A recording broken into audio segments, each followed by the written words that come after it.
I'm Tammy Hetrick, and I am a Senior Trade Advisor with A.N. Derringer, and I'm talking to you today about import compliance programs, the 5 basic components to any quality customs compliance program.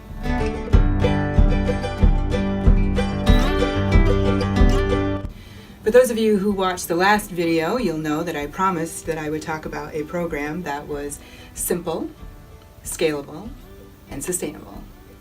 Because if it's not simple, no one's going to want to do it. If it's not scalable, it becomes a waste of time. And if it's not sustainable, then why bother, right? And so the hallmark of a quality compliance program is one that people, not only are they not complaining about having to participate in this program, but they're actually leveraging this program. That this program is a foundation that is used by everybody in your supply chain to make their procedures better. Okay, so let's get started. So, component number 1, risk assessment.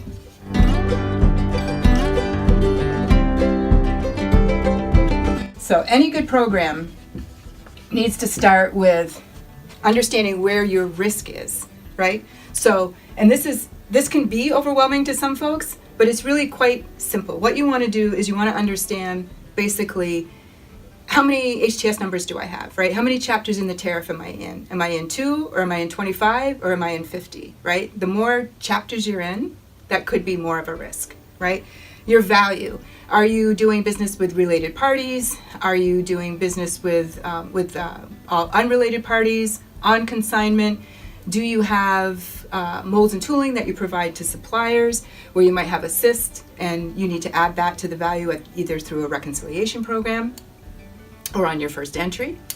So, and also something like country of origin. Are you importing from 5 or 6 different countries of origin? Are some of those origins risky places?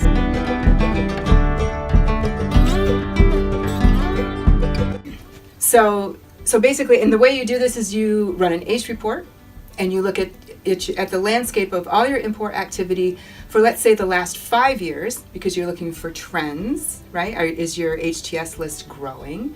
Are you doing things with customers, like you have a bigger customer base, a bigger supplier base? And also really focus on the last year or two. Like what are the issues that you're dealing with right now? Okay?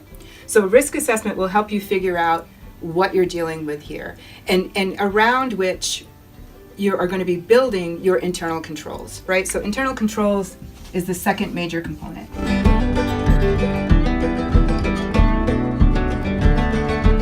So internal controls, basically this is really like the structure of your program. And this consists of things like do you have a department dedicated to customs compliance? Do you have top-down support of your compliance program? How many brokers do you have, right? And are they good quality brokers? Are they good partners for you? Who are your forwarders? And basically what your scaffolding is for your compliance program. Then the next step are your procedures.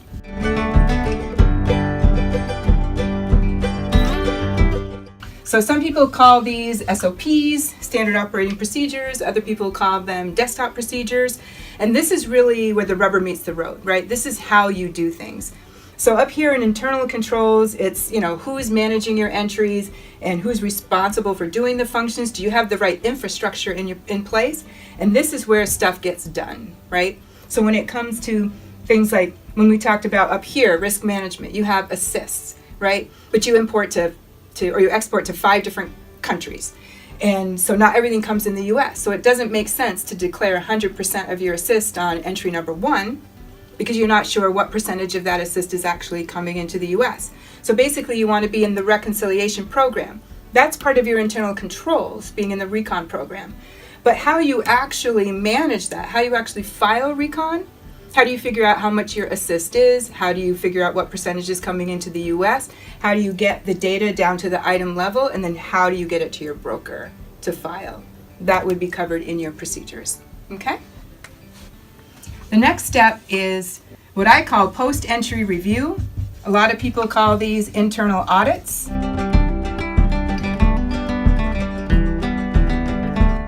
So this is transactional. So you're doing all of this work. You've established what your risk is. You've built your internal controls. You've documented your procedures. Now you're actually doing the work.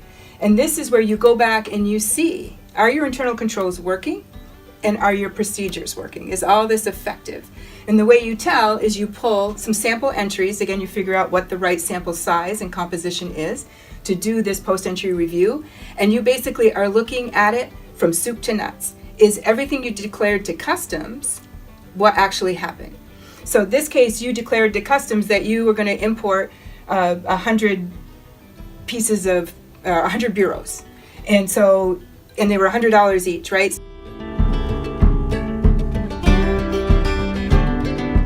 So you told customs you've imported $10,000 worth of bureaus. So you go to your accounting department, you make sure that you actually did pay $10,000 for these bureaus. And then you go to your receiving folks and you say, we were supposed to receive 100. Did we receive 100? And they could say, actually we only received 95. In that case, you might get a refund of duty if it's dutiable. Or they might say, well, actually we received 105, which sounds like a good thing. But it isn't. There's a word for that, right? It's called smuggling, because you brought in 5 that you didn't declare. So these are the types of things you're going to look for in your post-entry review. Now, the last component, well, not the last, there's lots of components, but the last of the 5 basic components are the compliance manual.